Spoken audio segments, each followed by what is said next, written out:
Welcome back, everybody. We are joined now by my man, Korrupt Ronin, What's going on, guys?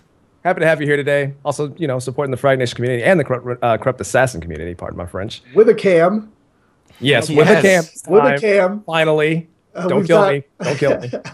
we've got our other co-host, Yong Yea, joining us today. What's up, everybody? I am really happy to be here, and I'm happy to have you two here as well. So thank you for joining us. The guys to the bottom of your screen are two of the main staples at Big Cake Games. We've got Ian Ratcliffe, am I saying that correctly, and Ray Wilmot. Yeah, that's good. Awesome. So, Ray, you are the story guy, correct? You do most of the story work? I am, yeah. And Ian is the head of PR. So that Yeah. is who we are speaking with today. And wow, where do we start? We've got a ton of community questions, both from both sides of the boards today regarding different things about the Metal Gear remake, as well as a brand new IP from Big Cake Games, which is called Cold Horizon, which we're going to share some awesome, awesome info about today with with these two guys. So, Young, you want to start us off? What kind Absolutely. of questions do we got for these guys? So my first question, I guess this can go to both of you, is just tell us a bit about who you are and how you became involved in game development. What drove you to pursue a career in game development? Well, with me, like, obviously I grew up playing games, playing like Crash Bandicoot and Metal Gear Solid, Tekken, Pokemon. Mm-hmm. So like that was like the inspiration. But then it went until like Metal Gear Solid 2 come out. That was like the true inspiration.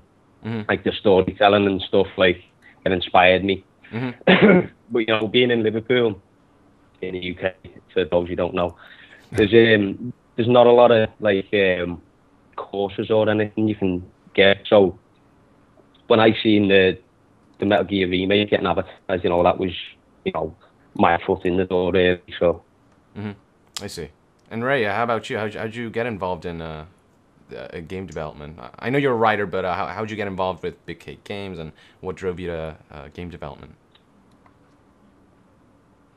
Similar to Ian, I've been an avid gamer since I was about 5, but my games are more like sort of the Secret Monkey Island and Amiga and Commodore stuff. So I'm way back in the dark days, Yeah. But last year I started writing narrative for a Welsh game dev company. It was for a match repuzzler, and that sort of got me started because I'd actually been in the journalism side prior to that. From that point on, then I just basically got with the Big Cake Game guys when I have to ship that game, and I've been working on Cold Horizon ever since. So it's been great. Awesome. I think I'm next, right? Yeah. Get to go next. Awesome. So my question is more towards the Metal Gear remake side. How far were you guys planning on taking the Metal Gear remake when it was a viable option? Were you guys planning to maybe do a remake of just one, or were you going to kind of stretch it from Metal Gear 1 to Metal Gear 2, or was it, like I said, just kind of comprised of the Metal Gear 1 storyline? How were you guys going to interpret that in a game with mainly just readable codec messages? To answer your first question, we had spoken about either moving on and doing the second one straight after we finished the first one, or bridging them two into one game. Obviously when we got shut down by Konami, right, that fell apart. But like in terms of the story and stuff, obviously there's not much to the story. It doesn't really go in depth in the old one, so we're just going to expand on that really. Same with codec calls.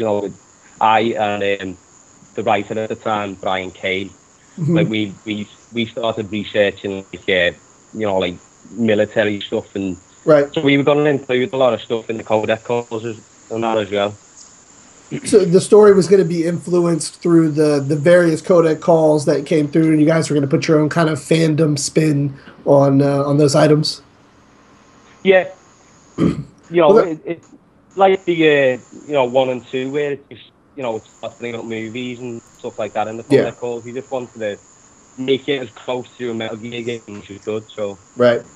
Well, that makes sense. And like you said, unfortunately, the project was closed, but it's still cool to see exactly what your guys' mindset was on that particular game. And then when we switch over here, we're going to talk a little bit about the Metal Gear Remake stuff first, and then we're going to branch out into the new Cold Horizon stuff that you guys have. But it's cool to kind of see, the depth that you guys were putting into a remake.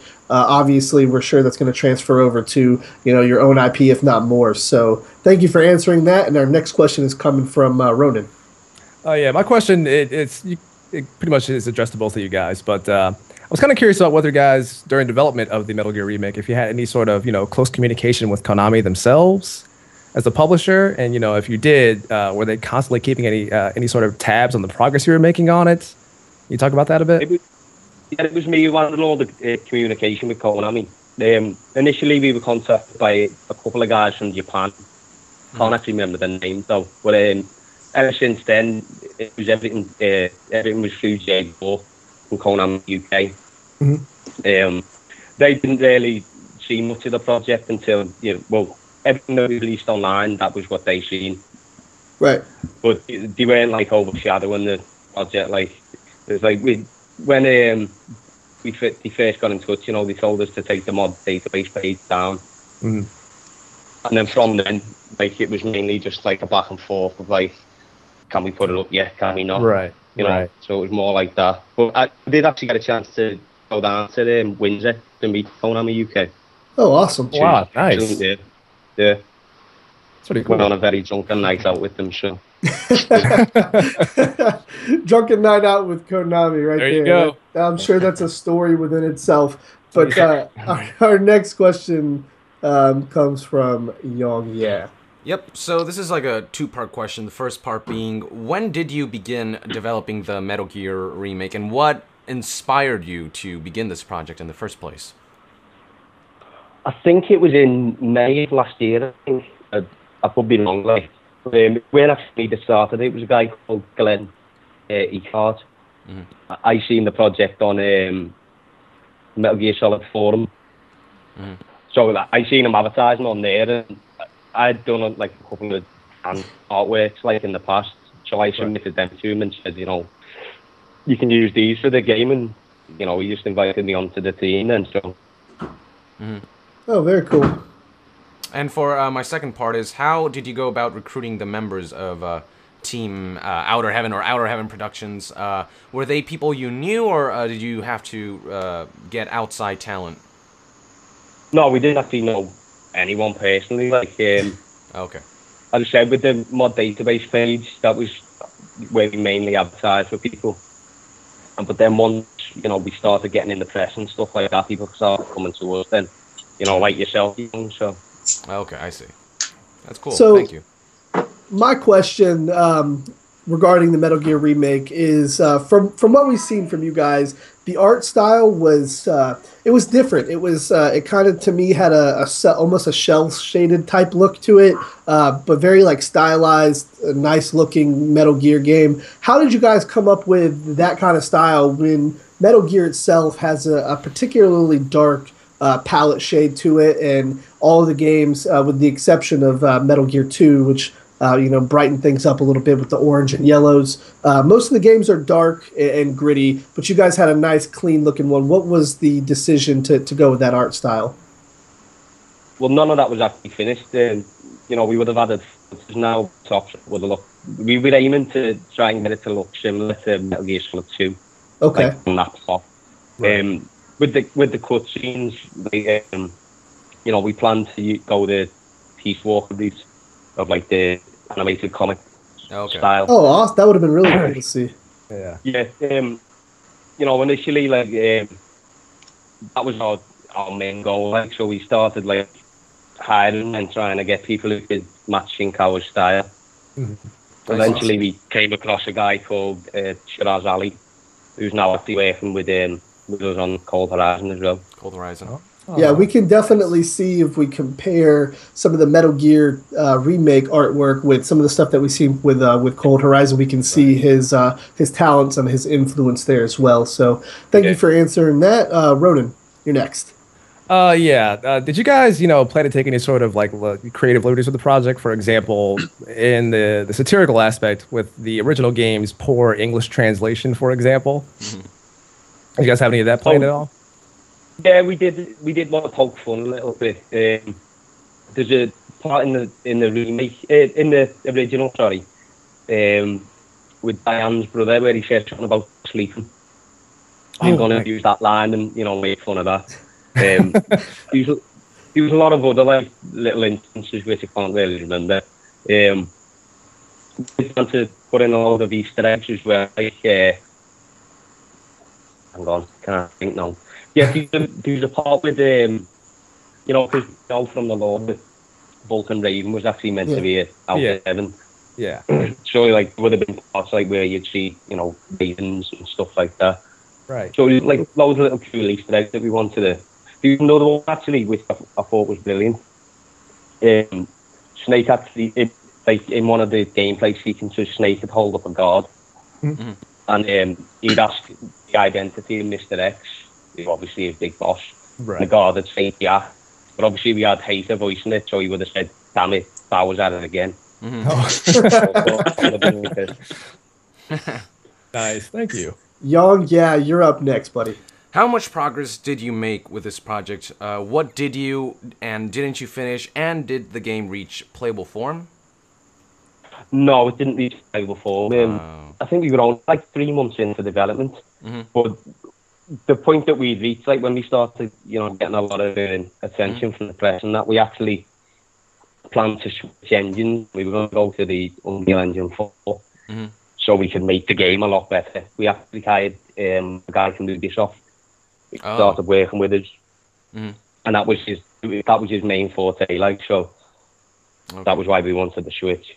Right. Okay, I see. So I was gonna ask if we were ever gonna see a gameplay demo showing a glimpse of what could have been, but now we know it never reached Nope. that level. So I gotcha. All right. Well, thank you for the answer. Sadly. Sadly, very sadly, yeah. Next question, Ronan. So, what was the initial reaction that you guys received when you revealed this remake for Metal Gear fans? How did it affect yourself, you guys, and the rest of your team? For example, was it a positive one? Was it kind of middling? How did that take off? Everything was positive. We see, the press, the fans, even people from the industry. Like, everyone could see a lot of potential in it, and that's what really motivated us. Yeah. And like, I think in those 3 months, we wouldn't have got half what we got done if we hadn't had the fans backing us. So, Right. I see. Nice. Yong, yeah, you're All up right. next. Buddy. What did you have in mind? I know it didn't reach playable form, but what did you have in mind for gameplay mechanics? Were you going to make a sort of over-the-top view, bird's eye view? Was it going to be like some of the newer Metal Gear games where it's like third person? What were you going to keep and what were you going to change from the original game? well, as I said before, like Metal Gear Solid 2 was the main focus we wanted to try and get on that level. Like, with the cameras, we planned to have fixed cameras. Then also wanted to add an over the top view as well, basically for that nostalgia feel. Like so.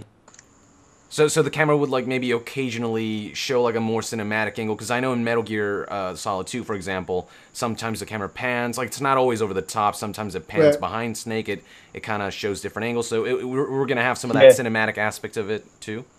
Yeah. I gotcha. And what did you have in mind for the story, characters, and dialogue? Just how much were you going to change or expand on the original Metal Gear remake? Were you going to add maybe any new characters or whatever?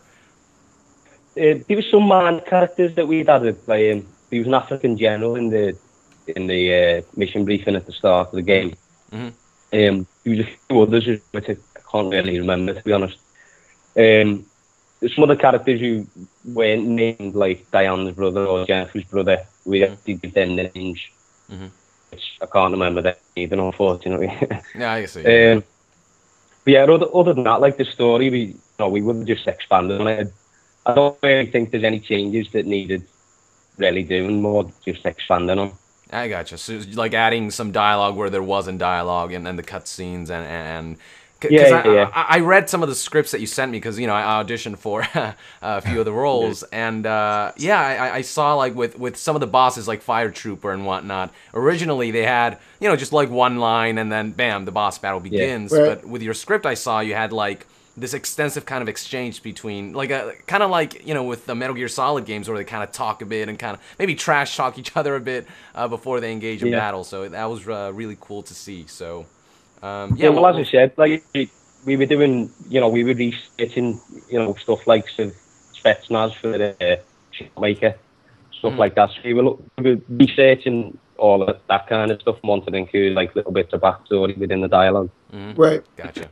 That's cool. I'm curious how much David Hayter influenced that. When we interviewed David a little while back, he mentioned that he did lend a hand writing some of the script. You guys would write something, and you know he would add his kind of flavor to it. So if anything, I'm sure it would be cool to look back and see how that script had evolved. And that was a great question there, Young.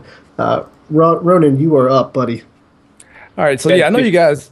Oh, sorry, what were you gonna say? One more thing I wanted to add to the Youngs as well. Yep. There was one change with the Metal Gear boss at the end. You don't really fight the finished Metal Gear in the original. So, we had the idea of it'd be the same as the MSX version where you fight the unfinished one. It saved all the PWs, hence it's taking more time. So the Metal Gear is finally built when you get there. So that's another little Easter egg sort of thing we wanted to throw in. Okay. Nice. That's really cool. Man, that's pretty cool. This is something I want to play. We need a closed doors demo. Right. Ronan, what do you have, bud? All right, so I know you talked about how you had some contact with some people from Konami, for example. But I was wondering if you guys had any contact with people from Kojima Productions specifically. Was there anyone that you could mention that you worked closely with on this project that you felt probably stood out the most? We didn't actually speak to any Kojima Productions. Oh, wow. Really, yeah. But apparently, Kojima actually produced the project. I found that out on the drunk and night out. So quote me, like as I said, drunk. Wow. I see. All right. Nice endorsement. Yeah, there you go. There you go. All right. This is my last question, but I also have a few community questions that I'd like to ask after this. What was it like working with David Hayter? Just what was the experience like of working with, I guess, the legend himself? It was just amazing. It was hard to be professional sometimes because you just can't help being a fanboy. Yeah, exactly. We know what you're... Yeah. We know what you mean. We recently interviewed him, and it was just... he has that effect on people. He likes to slip into his snake roll a lot, and that stops the professionalism. Yeah, just out the window. Yeah, but it was great working with him. Like he's like one of the most genuine people I've ever had the pleasure to work with. Yeah. Hopefully we'll be able to work again. But I can't really comment on that. You guys should have him voice the polar bear. There you go. Done and done. Now how did that work between you and David Hayter? Would he just send you audio files? You would send him the script, and then he'd send you the audio files online? How would that work with the exchange of voices? Like you said, it was all done through email, really.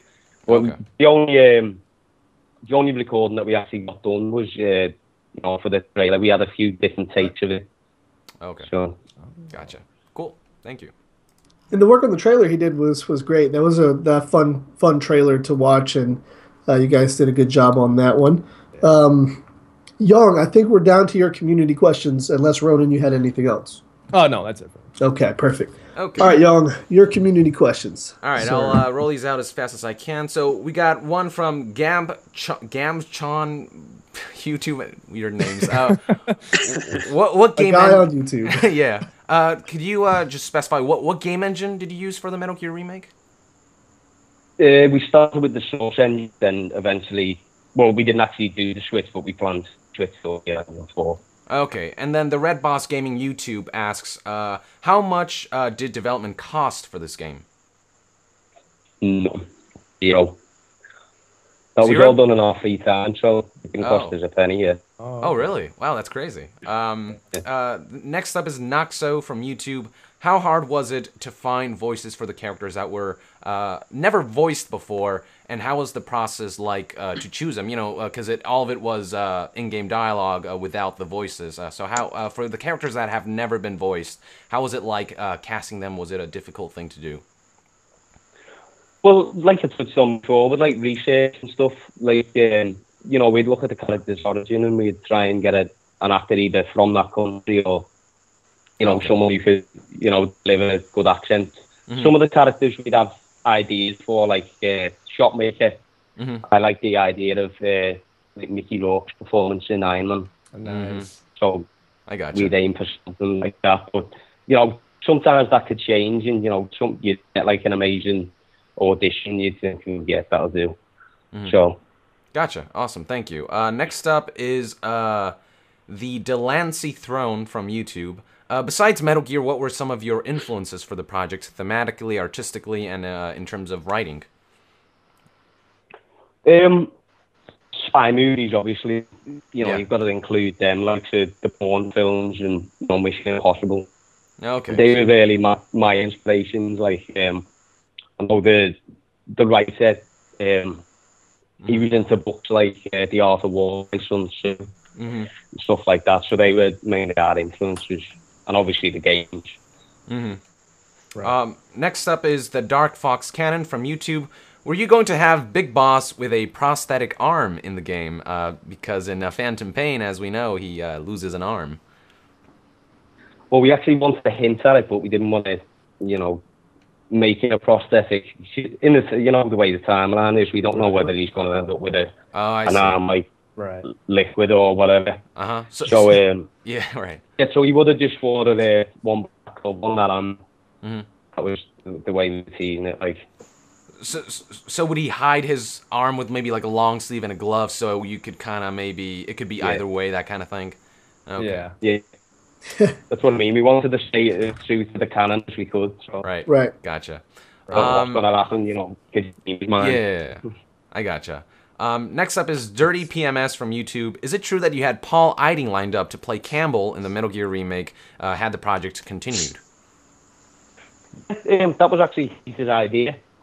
His idea? He contacted wow. He contacted him. He said, do you want me to ask the rest of the Metal Gear characters and see if we can get them on board? So we give him like a list, and then he was like, "Oh, Paul." As far as I know, Paul was the only one that actually agreed to do it. Wow, but I never actually talked to him personally, so. Yeah, that would have been awesome. Campbell back in action. Yeah. Oh man. Maybe we can ask him that when we bring him on the show next. Yeah, we will. Next up is the Nocta Show from YouTube. Do you still have some of David Hayter's voice clips, and would you ever be willing to share those? This is a good question. With I don't know, online on YouTube or whatever. Yeah, as I said before, those we really had because the tapes for the trailer. Okay. It's probably about 5 different tapes. They're actually on my personal YouTube channel as well, so they're already up online. Oh, okay. Okay, and those are the only audio clips that that David recorded? Yeah. Oh, okay, I see. Gotcha. Next up is Indian from YouTube. Did you have any? Well, I guess you kind of answered this. Did you have any Easter eggs in mind for the game from the previous? Yeah. There's no more I can really think of the top of my head. Okay, so I guess like you guys didn't go far enough into development to, I guess, think about Easter eggs. You were just kind of thinking about completing the game or getting the assets and the main things done before thinking about things like that. We did actually have a list somewhere. Oh, okay. I wouldn't know where it is, but yeah, we did plan a lot. Like we probably had like about 12 pages full of ideas. Wow. Wow. That's okay. awesome. All right, and my final question from Axel Steele: were you planning to tweak the story to better fit canon and to better connect the games that take place before and after Metal Gear 1? Because, I'm sure Hideo Kojima didn't plan Metal Gear 1 with Metal Gear Solid 1, 2, 3, 4, Peace Walk, or whatever in mind. So we're going to tweak things a little bit to just kind of connect all those games, or we're just going to keep it, strictly just Metal Gear 1? Put Sniper Wolf in there. There you go. We would have, as I said before, we would have expanded on it. Okay. We would have brought up stuff from, Peace Walk and Portable Ops and Phantom Pain if it managed to come before we released So you're just gonna reference all those games in some maybe a little bit. Yeah. That's cool. And awesome. That's pretty much it for me. Do you guys have any questions left? I don't have any questions, but I do want to say thank you for speaking about that topic. Obviously, with the things that happened with it, I'm sure it's not the most fun thing to talk about, but the fans here really were interested in the prior work as well as the new stuff coming up from you guys. So I appreciate you guys taking the time and talking to us about those particular subjects, and we look forward to the next line of questioning, which we have regarding Cold Horizon. Now, if it's okay with everybody, I'd like to play the Cold Horizon trailer, if everybody's all right with that. You guys good with that? Is that okay? Yep, good. Absolutely. All right, so here, without further ado, is the Cold Horizon trailer.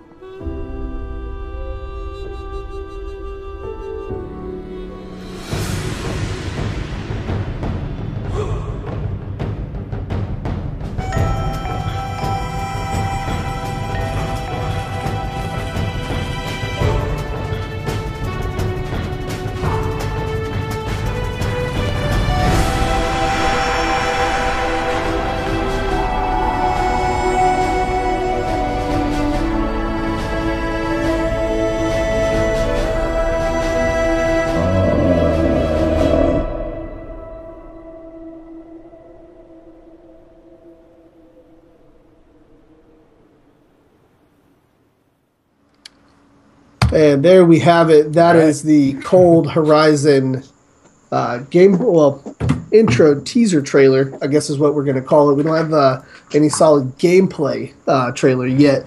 But, let's start off questions here. Young, you want to take the lead on this one? Yeah, first of all, Ian, I know you said you're busy. Are you willing to stay with us, or do you have to get back to work to promote Cold Horizon? Because now that we're, I guess, done with the Metal Gear remake, do you want to continue with us here, or? I should be okay for about another 5 to 10 minutes. All right, let us know whenever you need to go. Yeah, sure. Okay. All right, so my first question is, a lot of people saw the trailer and they were intrigued, but they still don't quite know what Cold Horizon is. So tell us, what is Cold Horizon exactly? What genre would you classify this game? Just give us a brief rundown of the game. Sure thing. Well, I'd firstly just want to say, though, a big thank you to everyone, to you and your community for giving us time to talk about the game and taking the time to watch the trailer and share it and leave feedback. And we really do appreciate you giving us a platform to talk about Cold Horizon, so thank you for that. But basically, it's a real mix of genres. I mean, at first glance, you can probably see the platform and influence for the mini in-game section during the trailer. That is definitely theme within the game, but there will also be some action adventure. We're going to be adding some combat in there. There's going to be boss battles, there'll be stealth sequences, you'll see puzzles to solve, and there'll be characters to talk to. It sort of encompasses a lot of your favorite genres and kind of mashes them up together, hopefully creating something fun. But as you can see from the trailer, the polar bear and the child are on their back, are the heart and soul of the game. They're brought together through very dramatic circumstances and now rely on each other for survival. There's a real sort of synergy between them, which is going to be really important throughout the game. And that the game basically is a documentation of their journey from winter through to winter due to the seasonal changes. They're going to be fended off patrolling hunters, contending against the seasonal changes of a post-apocalyptic landscape. Struggling with their own needs along the way. You can see that the boy's got these abilities, which we're not quite ready to talk about, but there are some there are things within that. And yeah, it's just basically seeing how this unusual relationship is going to start coming together, and why the hunters are so desperate to get these two people. Wow, it sounds like a very ambitious project, just mixing all these genres. Yeah. Ray, real quick on a technical side, your camera for me has frozen. Would you mind refreshing that for us? I'm back. It's still loading on my end. Yeah, same. There we go. Oh, there. Okay. All right. Perfect. All right. So, knowing now what the what Cold Horizon is about and what it is, my question, this might have to be answered by both of you because it relates to some of the Metal Gear stuff that we just talked about. Why so different? You guys have. At least that some of the team over at Big Cake Games worked on the Metal Gear remake, and now we're in a story where, like you said, it's a post-apocalyptic. We have a polar bear. We've got a kid with powers. Why so different of a genre if you guys had the assets and basically the steam to make a stealth action game? What made you guys switch to this? Was it to form your own identity as Big Cake Games and to get away from that, or was there something else behind it? Yeah, that was the main thing. We wanted to. Yeah, you're right. No, you carry on. So that was the main thing. We wanted to, get our own identity, like you said. That's what we obviously. Sorry, go ahead. Because a lot of the people come from all different backgrounds, so it's basically just a massive all our ideas into one. That's why it's all over the place in terms of gameplay elements and stuff like that. But when you put it all together, it will make sense. Right, and I think. Sorry, I've got a question for. Sorry, I was just going to add to that as well. Yeah. It's fair to say that. I'm just going to say it's fair to say the team is inspired by the last project, and we just sort of carried that experience into this one. Really, I mean, you can see that from the artwork and the gameplay, and just wanted to sort of reiterate that. Really. Yeah, we're following. There's just a slight delay. I'm not trying to talk over anybody. There's a slight delay from you guys to us, I believe, because of the overseas nature of this call. But my question to Ian was: did you find it from a promotional standpoint harder to promote a game like this than maybe the Metal Gear reboot, which already had established fans, or were you guys so behind this new project that it just kind of fit right in? It kind of fitted right in, to be honest. From the off, we've had little bits of articles in on the web and stuff like that. So I think it's just coming off the back of the Metal Gear remake. So yeah, our name's basically still about. So yeah, thought it was a good time to start announcing stuff. And sounds good. Yeah, I'm gonna have to go now anyway. Yeah, no problem. Yeah. Thank you so much for joining us, man. We really appreciate your time. Yeah, thanks for having me. Yep. No problem. Take care. Take care. Bye. See you, man. All right, Ray. All the pressure is on you, sir. The weight's on the shoulder. All right, let me move you over real quick, and I'll rearrange the cameras. Yeah. Yeah. Luckily, I don't have to rearrange the Skype cameras, just the show cam. Okay. So we're okay. All right. Oh, except for Yong's cam. Oh yeah, I just noticed that on my end too. Got to fix that. All right. So, Ronin, when you get your cam situated, you're up next, sir. All right. Actually, I can go now. In fact, I got it taken care of. Go ahead. Okay, so for me, I'm kind of a fan of games that take place in Arctic settings or post-apocalyptic settings, for example. So can you tell me what exactly sets this game apart from other games that are in a similar setting along these lines? Yeah, that's a great question. I think the first thing to say is that the world has not actually been impacted by a sort of a massive nuclear explosion, and not everyone is not suffering from radiation poisoning or turning into zombies or werewolves or whatever. This is a very different kind of post-apocalyptic we're dealing with. But it's emphasised more by a clear lack of resources, I suppose. Like everything has kind of become more sparse and barren. And that kind of puts every living being on the planet at the same level. That's humans, animals, even plant life. But because humanity's abused the planet for so long, there's nothing left for them, and they're sort of forced to feed off the land where they perhaps weren't before and survive naturally. And that's why you're seeing hunters pop up might expect. Just in a polar bear, and they're thinking that's my ticket to survival for the next week. So they're really going to be acting to. Nice. So right. it's more about survival than. But I think. Yeah, go ahead. Yeah, I think definitely survival is a key theme in that. But I think what's made it unique as well, it's sort of documenting the journey of the boy who has to scavenge to survive. We've seen humans do that across all sort of entertainment mediums, but I think what's going to make it special and a bit different is also seeing that from the perspective of an animal who's never been able to experience the wild before. An animal's been in captivity for most of their life, and all of a sudden is now free to explore world, and what do I do, am I? It's kind of like does she cater to her natural instincts, or does she kind of rear back into a shell and use the comfort she had when she was catered to? So I think it's going to be quite different in that regard. That's cool. Nice. Thank you. Yong, you are up, sir. Yep. So how did Cold Horizons development begin? How was the team assembled, and how big is the team? Well, I think my camera's gone again. Do apologise. It's okay. You're good. Development of Cold Horizon began almost straight away after the cease and desist from Konami. I think the team literally leapfrogged between projects, so it was. But it's obviously in between that, it was a case of deciding what to do, and obviously that we didn't want to create a lull where people weren't sure what they wanted to be aimless or restless and decide, well, we want to go somewhere else. So we want to leave. I think the team had always wanted to be, they always wanted to do something within gaming, and they always wanted to do something together. So basically the game sort of came about from some sketches from Shiraz Ali, who Ian mentioned a bit earlier on, was working on MGX. He was actually the cutscene director for MGX, and he's basically taken the lead now on Cold Horizon.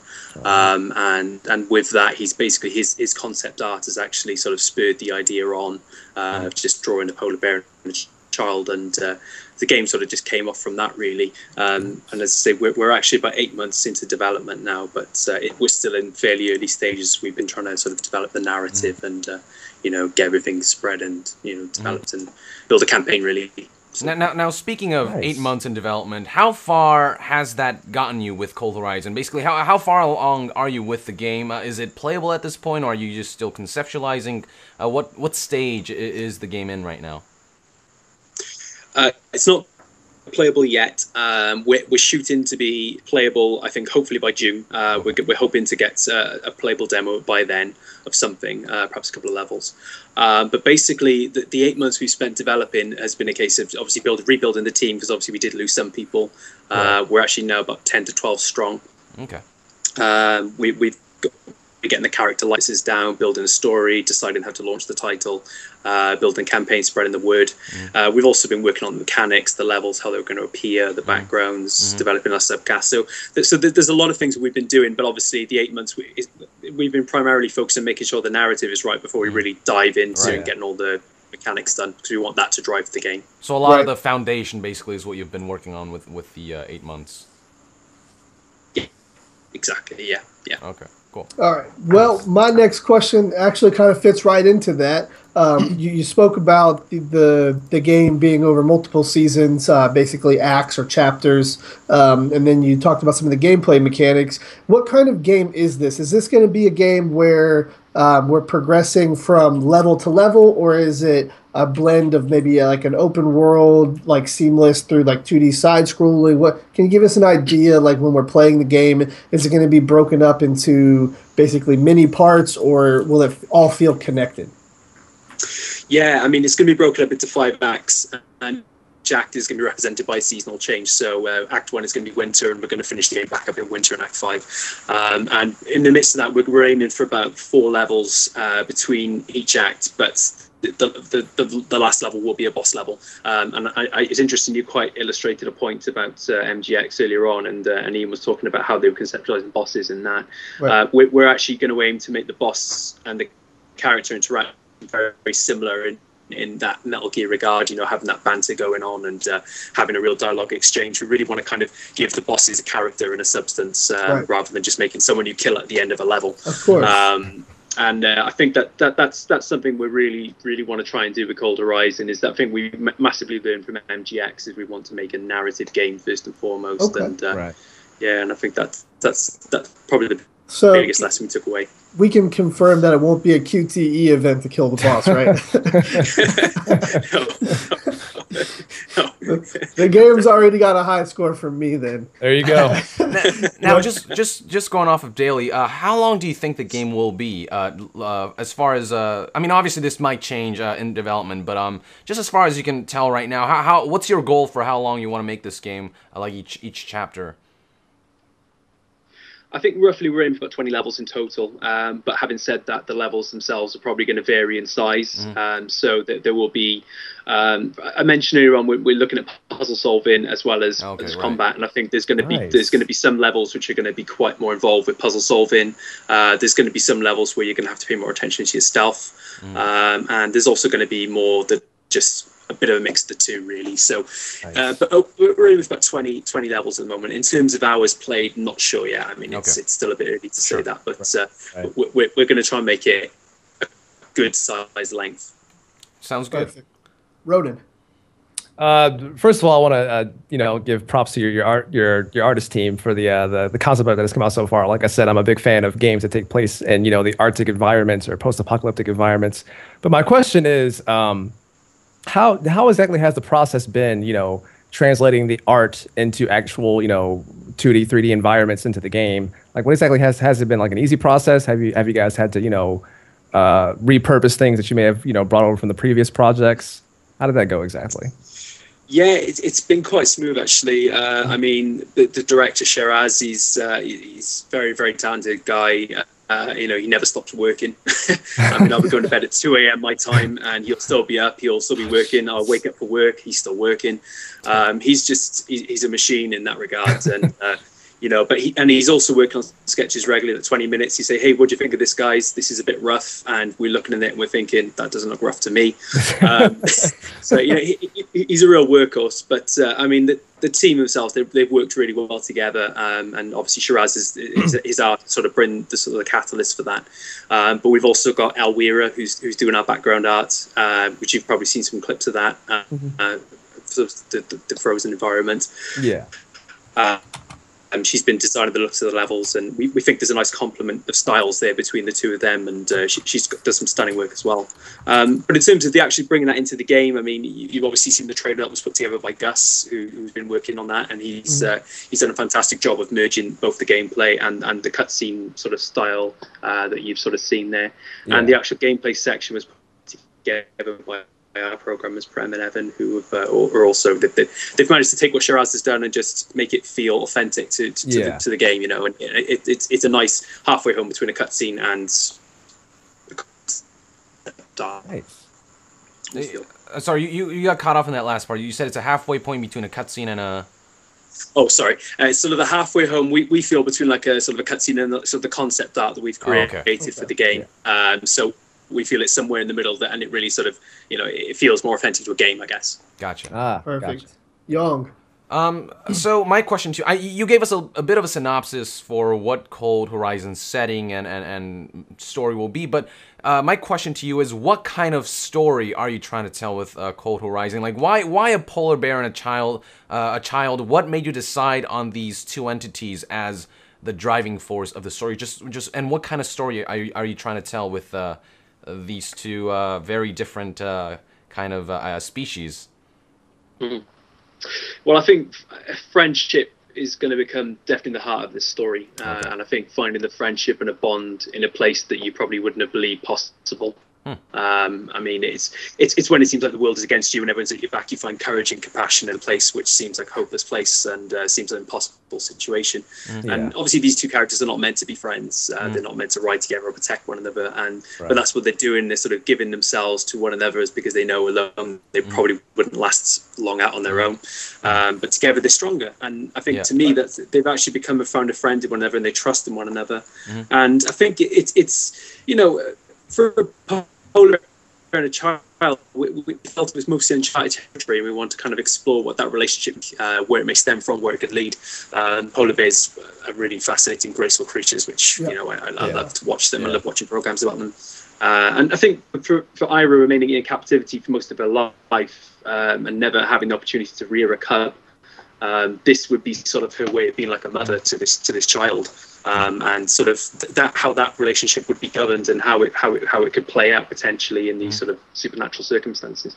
So I think it creates an interesting possibility in as well. And I think with Iris, you can sort of sense that these hunters they're after the child for whatever reason, and because of that, she feels like she needs to protect the boy from whatever harm may come to him. So awesome. I think that's it's kind of that's what makes us feel that's what we're doing.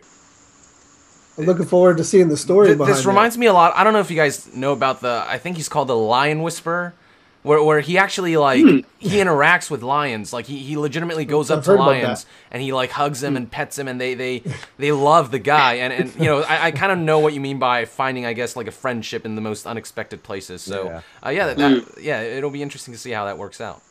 Well, luckily, my next question is actually wrapped into the same one that Ronan has. So, Ronan, I'm going to let you ask that next question. So, after reading and hearing about the synopsis of the general story of the game, it instantly reminded me of another game that came out a few months back called Never Alone. It's an indie title about a Native American girl and a white fox. It takes place in Alaska. Can you say that there was there anything that you could talk about that may have inspired you for you guys to go about this story? And if you're able to talk about how closely the bear and the child will work together in terms of gameplay mechanics? Sure. I mean, this is not the first time we've heard the Never Alone comparison to be fair, really? And I think at this stage in development, where you're starting to see some of our ideas come together, but not seeing much gameplay. It's understandable why people would come to that conclusion, no doubt. But having said that, people have come to us about the trailer and said it's reminded them of Okami, it's reminded them of Ico, the Golden Compass, the Banner Saga, Polar Express. Some people have said Metal Gear Polar. It's all sorts of things. Confirmed. The baby's name is David. There you go. It's Big Boss. Yeah, right. But I think that's the cool thing about the art style. I think the feel of the game, it's going to mean different things to different people. And I will say, though, that development started on Cold Horizon before anyone knew about Never Alone. I think that launched in mid-November. We started in September. And Shiraz, who's obviously inspired the game, he hadn't even heard of it until quite recently, actually, because a lot of people are actually playing on PS Plus for the first time right now. But I mean, we've seen what they've done, and they've done fantastic things, and obviously they've received critical acclaim and hope to sort of get that same acclaim when re-release, and they've done something fantastic there. But I think with with the seasonal changes and the sub characters we're introducing and the gameplay focus, which is going to sort of focus more on one entity with the child and the bear rather than two characters you can interchange between. I think that that there'll be some big differences between the two games, and hopefully our next teaser will give you an idea of those kind of changes.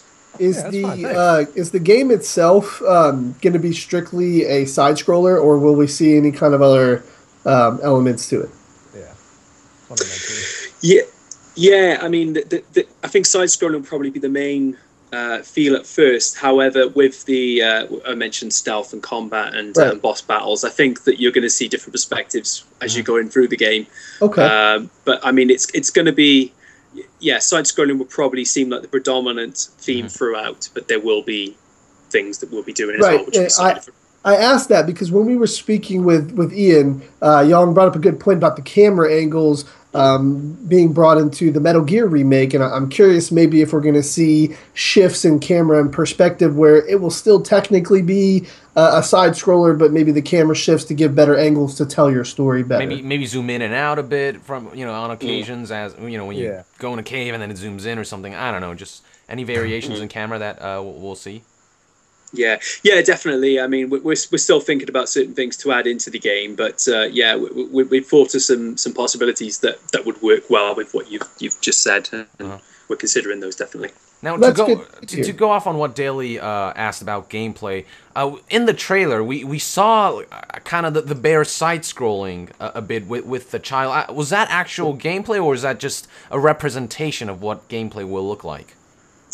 I mean, it's very early, but it gives you an idea of how the game will sort of play out. I mean, the background art there, and you saw the bear running across the environment. I mean, that's going to look very much as you're going to see it for an extent of the game. But as well, it's going to be quite, as I say, we're looking at other options as well for perhaps boss battles or things like that, perhaps. Okay. But that was an actual game. It was just kind of like a concept, render. Okay, cool. Right. Cool. All right, Young, was that tied into your question there? I mean, I got more questions left, but that was. If you guys want to go next. Yeah, I could. Well, I had a question that, like I said, it's kind of tied into this other question that you're marked up here on the questions list. I'm curious about when you guys do your release. The 2D side scroller market isn't bad. It's not a bad one to be in. There's some great ones out there. A Pantheon was one I just reviewed. It was a great 2D side scroller. And it had a ton of different features and elements inside itself that you don't find in a side scroller. Do you guys plan on doing things like that to kind of extend the life of your game so that maybe it's got a good replay value?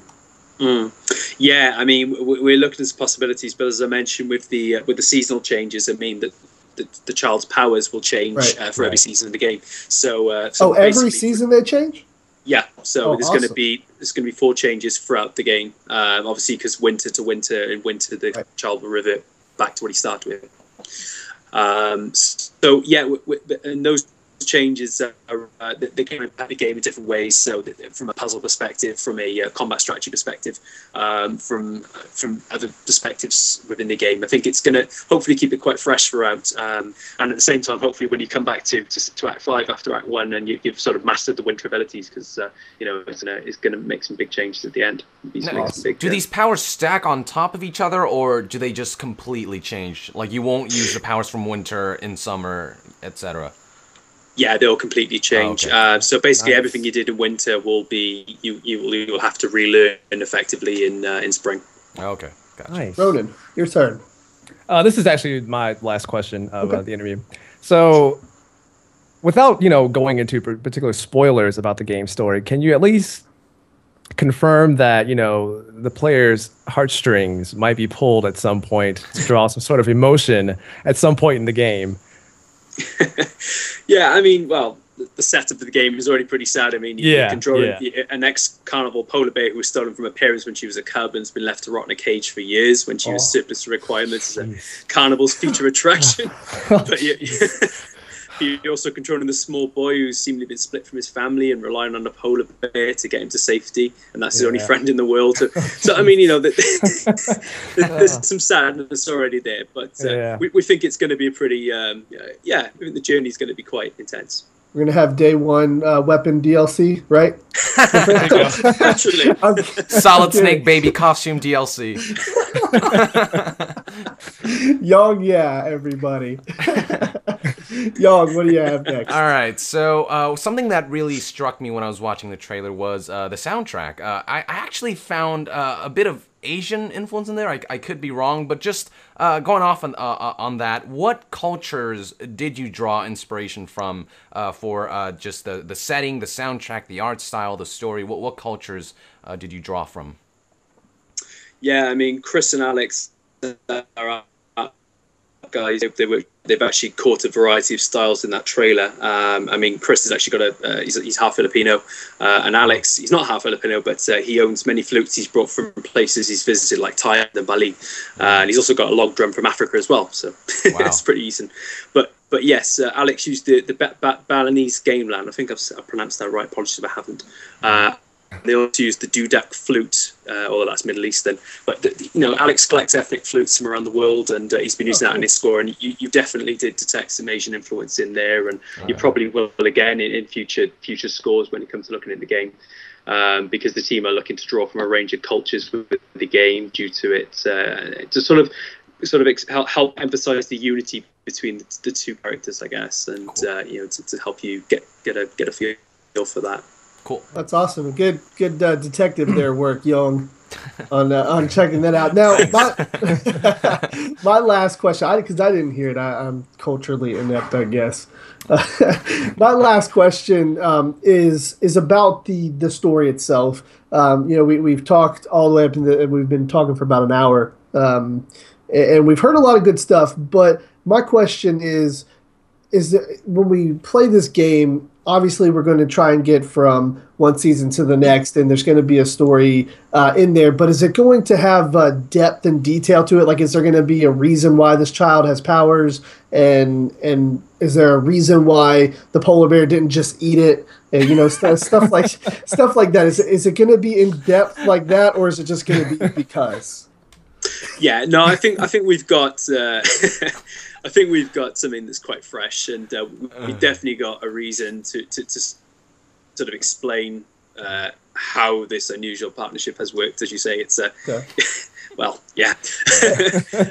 But I think, I mean, with the boss battles, we're going to introduce in the different environments, the puzzle solving, and then that was with the narrative as well. We're not just kind of working on narrative between the bear and the child. There's also some subplots going on within the game, which actually relate very, very closely to their relationship. And, we're going to be talking more about those in the future. But, I think that there's going to be plenty going on, and I think there's a real epic feel to the game. Going across the environments and interacting with different characters and trying to figure out how these two are actually going to coexist across this pretty perilous journey.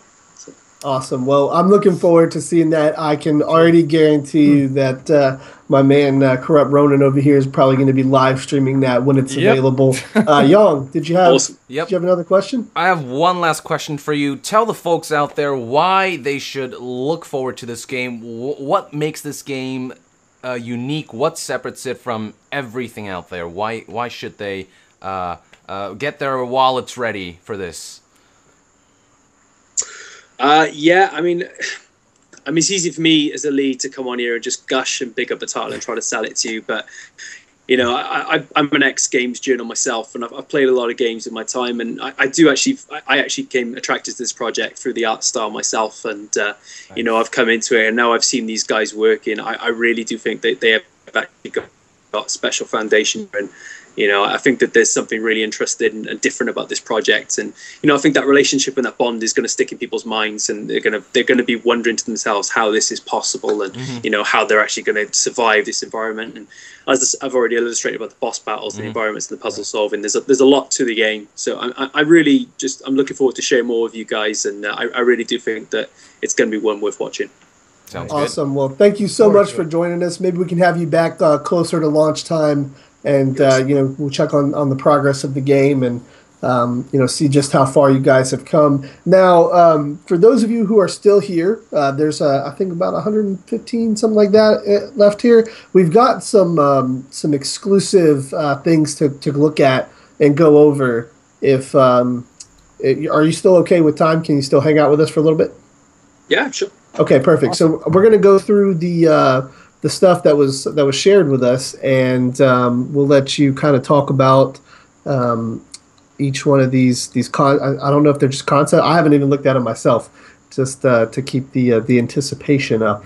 So let me pull these up here for the stream, and we will share what we have here. So first off, we have a sprite image, I believe, of a Cold Horizon with I believe it looked like a wolf character in a gas mask. Yeah, this is actually going to be a look at one of the boss characters. Our boss characters are, in some occasions, they're going to be you're going to be confronting a hunter, but you're also going to be confronting an animal as well. Okay. So in some occasions, you're going to have to figure out how to confront both of them. Which is going to be quite interesting. But yeah, I mean, the guy you're seeing there is, it's kind of hard to really describe without saying too much. But right. I think tell us what you can. We understand that, like you said, you're far out from the playable state and whatnot. So obviously we don't want to even spoil it for ourselves. But right. tell us what you can. Yeah, I mean, the boss characters you're going to encounter are actually going to be related, without saying too much. But they are going to be very critical to the bear's background, and okay. And I think that there will be some tense moments in those boss battles, both in terms of the dialogue interactions and also the encounter itself, I think. Awesome. So the next piece that we're looking at, I just pulled it up on screen, is a woman holding what looks like to be a child. Very kind of stylized art. Can you tell us anything about this character? What she is? Is this the boy's mother? Is there going to be kind of a I don't want to call it a prologue, but kind of an explanation on why he's been abandoned? And is that what we're looking at even? Yeah, absolutely. I mean, we're going to be doing throughout the game. We're going to be doing flashback sequences as well. Oh, awesome! To kind of illustrate what's happened prior to this scenario. Right. And yeah, you are looking at the mother there, but it's you're going to find out a lot. I think it's hopefully the points that are raised during the actual gameplay hopefully are going to be more emphasized by past occurrences, basically, and they're going to hopefully have more weight and more impact when you come to those sequences in the game. Awesome. Really digging this art style. Yeah. The next piece of art that we just put up on screen is a scary-looking dude with an axe. Who is this guy? He clearly has got to be a bad guy, right? This can't be the boy's father. No, he's good as they come. Main hero. No, yeah, absolutely. All right. So, no, is that a bad guy? This is going to be again one of our boss characters. Awesome. A lot more sinister. But there's a real story to tell with this one, with the relationships between the characters. Okay. So yeah. All right, so we're not going to spoil too much on this one. I will say that the first thing that we looked at, the sprite little animated character, that looked more of like a fun boss fight. Like that looked like a cool one. This one, like you said, this one looks kind of scary. Like I can see the blood-covered snow already. Yeah. Which I think that I think that obviously people will see it and they'll perhaps think it's quite cute and quite artsy, but I think there's a dark side to this story as well, which is what going back to your point about Never Alone. I think although that had its dark tones too, I think that Cold Horizon is probably going to be darker than you're expecting.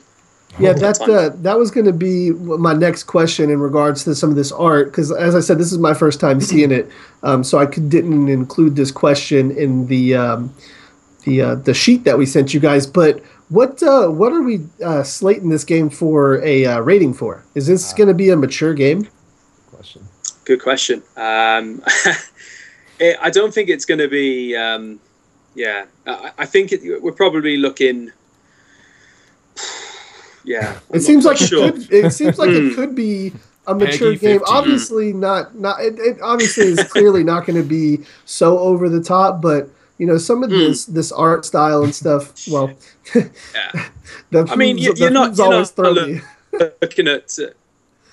And you're not looking Game of Thrones or Combat style gore here, but I think you're going to be surprised. I think in some circumstances. Definitely. I'm going to bite somebody as the polar bear. I'm telling you. There you go. I can't wait for the Yong play and the amazing commentary that we're going to get from playing as the polar bear. So to wrap up, we have one more character that we just put up on screen. This guy doesn't look too bad. He is. He does look disappointed. Who is this character? Is this another boss? Sorry, which one are you looking at now? I'm the one with the gentleman with the scarf. The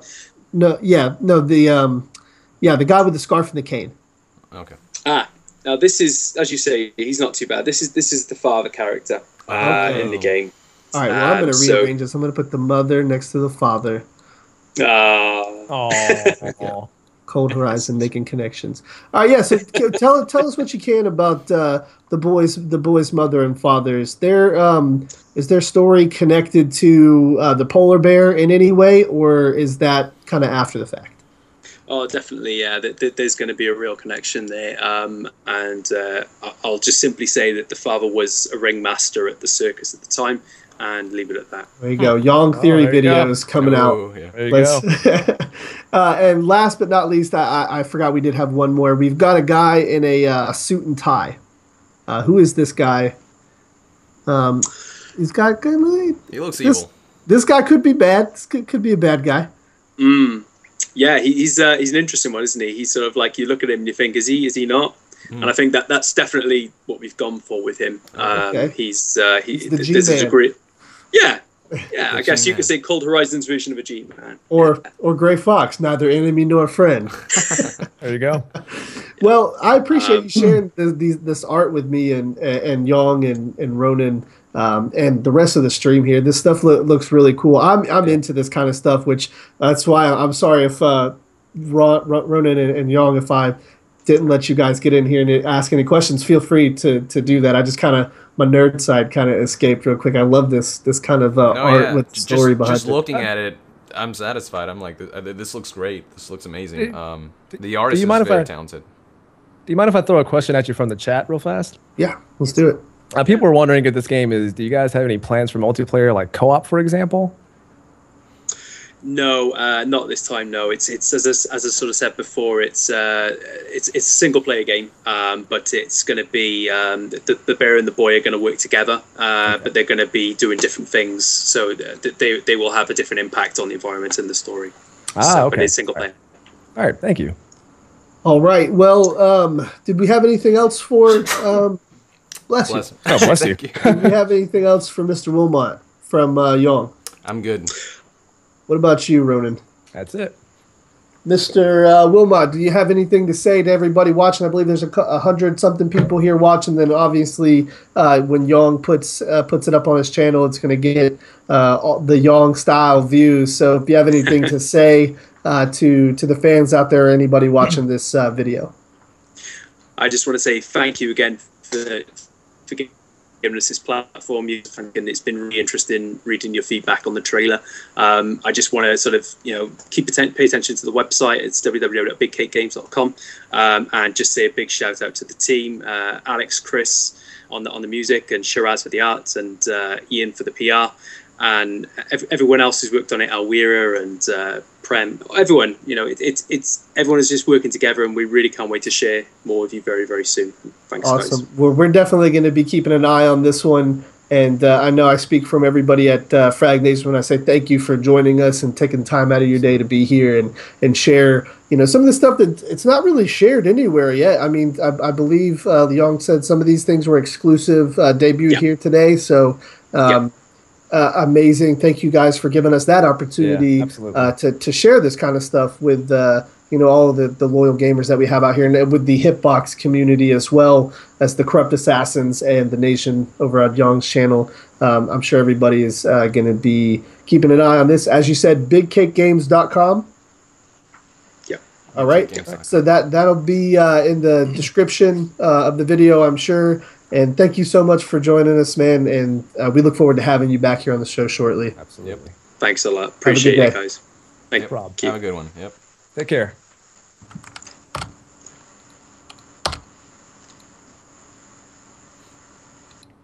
Well, there we go, guys. Cold Horizon from Big Cake Games. Also, we talked a little bit about the Metal Gear remake. Oh, let me get my cam back on here. Y'all are seeing my pretty face. Again. Y'all are seeing my beautiful face here. But Yong, what are you thinking, man? I know you of everybody here was really excited to talk about the Metal Gear remake. Did you get all of the answers that you wanted?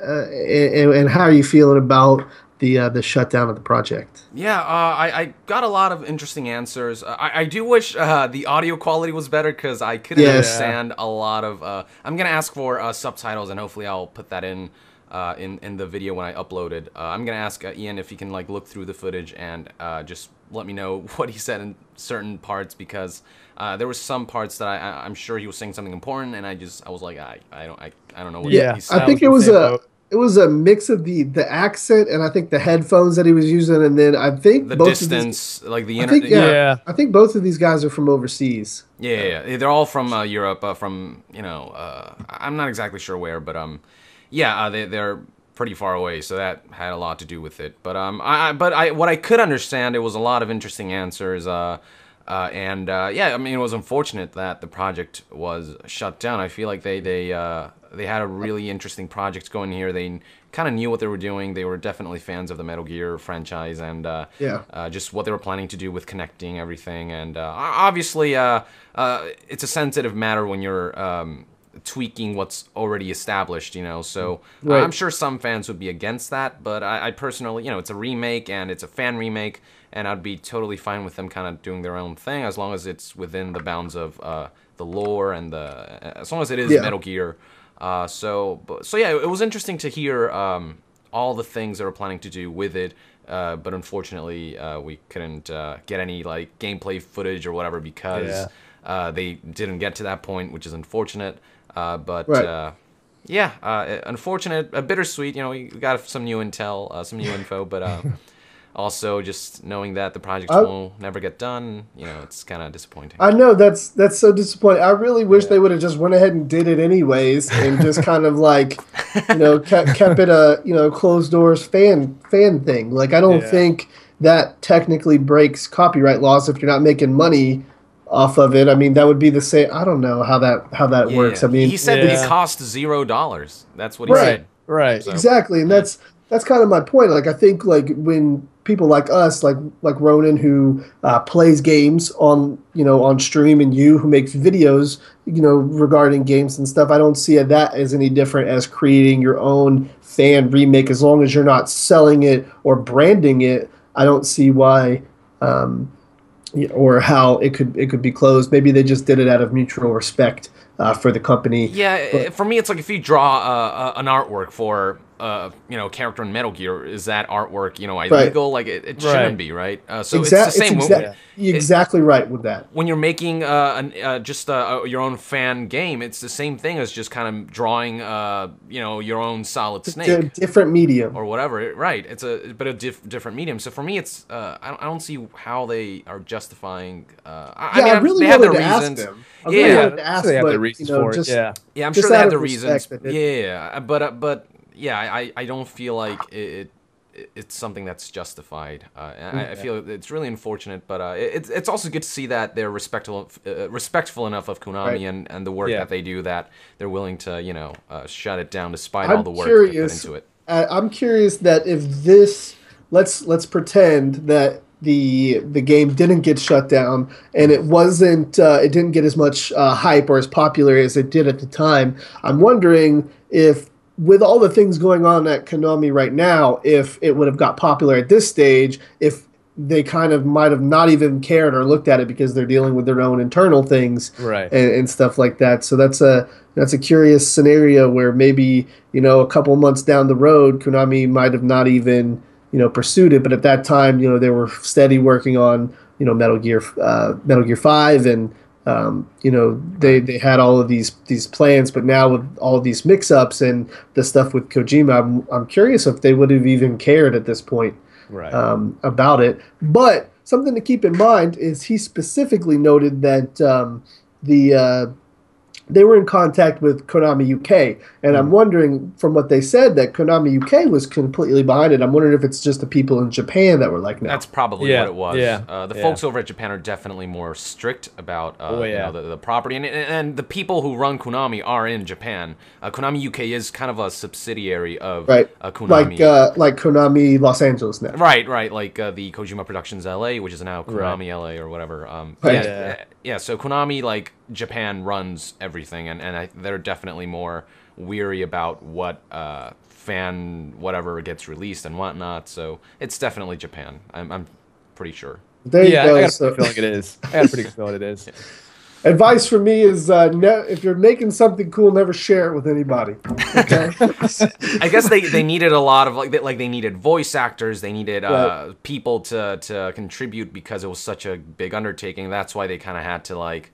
But yeah, maybe they made it a little too public, you know, with David Hayter and all that. And they made it so big, and it blew out, and people were excited, and that got Konami's attention, and then they kind of looked at it and decided to shut it down. So yeah, maybe we'll see this revived after Metal Gear Solid 5 comes out, and possibly. Well, I don't know. It's kind of unfortunate because you see things like this, not just, you know, with Konami specifically, but let's say, for example, with Nintendo and their stance on YouTube videos, for example, you see very similar things about them being, you know, very strict about copyright. Yeah. So I feel like there's a good chance it's Japan. You make a good point, Ronan. Is you see companies like that in the East getting really upset about that. But then you see game companies here in the West, like EA, who will pay you to play their games on stream and on your YouTube channel and stuff like that through EA. Was it EA Roku or something like that? Asians.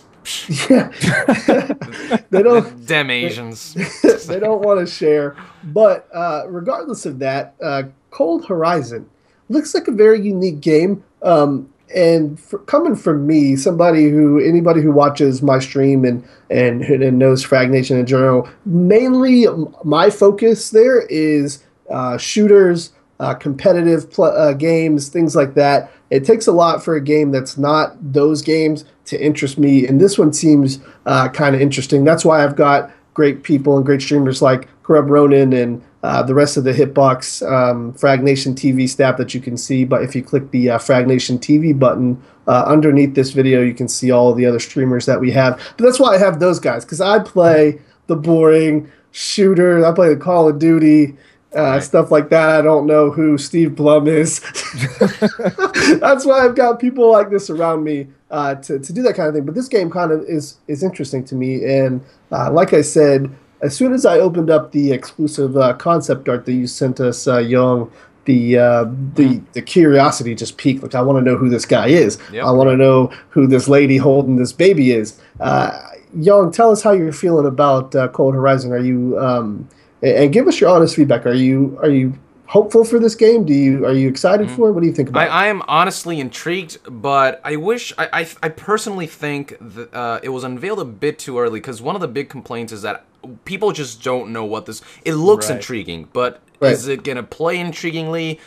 There's barely any. Like, they have a concept gameplay on the trailer. I wish they would have kind of shown, maybe waited a bit until they had some gameplay and then unveiled it. So people maybe come onto the show with a gameplay trailer. So people know what the game is, because even though because right now they're saying, it's a blend of all these genres, and that doesn't really help to explain. Yeah, exactly. It doesn't help to explain how the game will play, what this game really is, but the story, that sounds intriguing. The art, the stylistic aspects of it, all of that is really interesting, and I'm intrigued, but I still don't know what this game's about. Yeah, cautious. Yeah, exactly. Yeah. But optimistic. Of course, they seem like they're behind it just as much as they were the Metal Gear remake. But Ronan, what are your thoughts on it, man? What do you think about Cold Horizon? I honestly, I'm quite intrigued in it. I was intrigued from the day they announced that they were working on this project. I do agree with what Yong is saying, the fact that they showed it perhaps a bit too early, because we still don't quite know what exactly to expect out of this. There's no gameplay trailers, and with them saying we're gonna mesh all these genres together into one game. It's like, yeah, but a lot of game developers say that too sometimes, and it's kind of hard to get an idea of what that means. But in all honesty, I feel like I'm rooting for them and staying positive about it. Cautiously optimistic, but optimistic. Okay. So I'll be checking that out when it comes out for sure. I'm a sucker.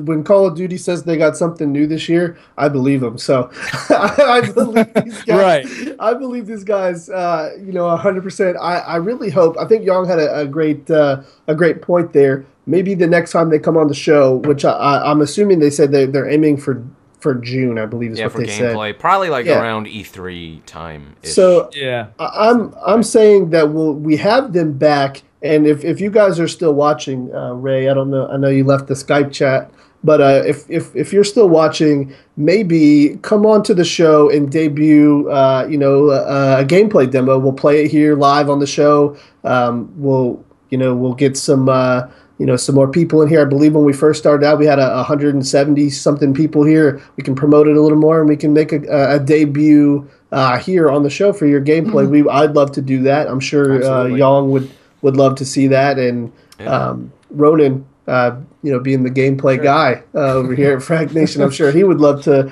do that as well. So that's something to keep in mind. We'll possibly have them back, but so. To close out, we got just a couple minutes left before we head out. The news that I was telling you guys during the offline section is Steve Blum, the guy who I don't know who he is. You guys can tell me who he is now. Who is Steve Blum? Am I saying his name right? Oh, you got Young, it. don't You look got at me like that. Just take a minute to stare at him for a It's second. not fair, okay? Stare at I him. don't know all this stuff. Y'all, man, y'all make me feel bad. I know who Solid Snake is. That's what matters. I got a calorie, mate. Where's yours? Truth. Touche. So who is he and what does he do? Let's put you on the right path. I'll give you a hint. He's a voice actor. Let's leave it at Okay. that. There you go. Now just figure it out for Is he yourself. Batman? No, he's actually pretty well known in voice acting in terms of video games, anime itself. He does Okay. a lot of one of the big voices that stood out to me that I did not realize was Spike from Cowboy Bebop. Yep. Oh, okay. That's him. I've seen that. Yeah, the English dubbing of Cowboy Bebop. He's Spike.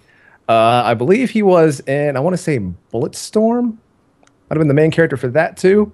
Gosh, there's a lot of games that I've played. He's that the had his main voice character in in it. Bulletstorm. Yeah, I think he was like a sub character in Mass Effect, I believe. yeah, Okay, I know. See, I know who he is. I just yeah. didn't Like I know you played something that he's I just in. didn't And associate of course, his he's a name. doorknob in Peace Walker. Ah, right. Yes. I didn't know that. See what I'm Yeah. saying? Like I know who I know who. Okay, I know who Steve Blum is. I just didn't know who Steve Blum is. You know what I'm saying? So, the developing news with that is I know a lot of Yonk's fans and some of the guys at Frag Nation have been saying, interview Steve Blum. Well, we're going to have that opportunity, I believe. I'm still working it out, but basically there's a convention coming here to Jacksonville where I live, and I'm getting press passes and a booth set so that I can interview Phil Lamar there, the voice actor for Vamp. I believe he's on Saturday Night Live. And a couple other things. Vamp, by far, is my favorite role that he plays. But I also learned that Steve Blum was going to be there.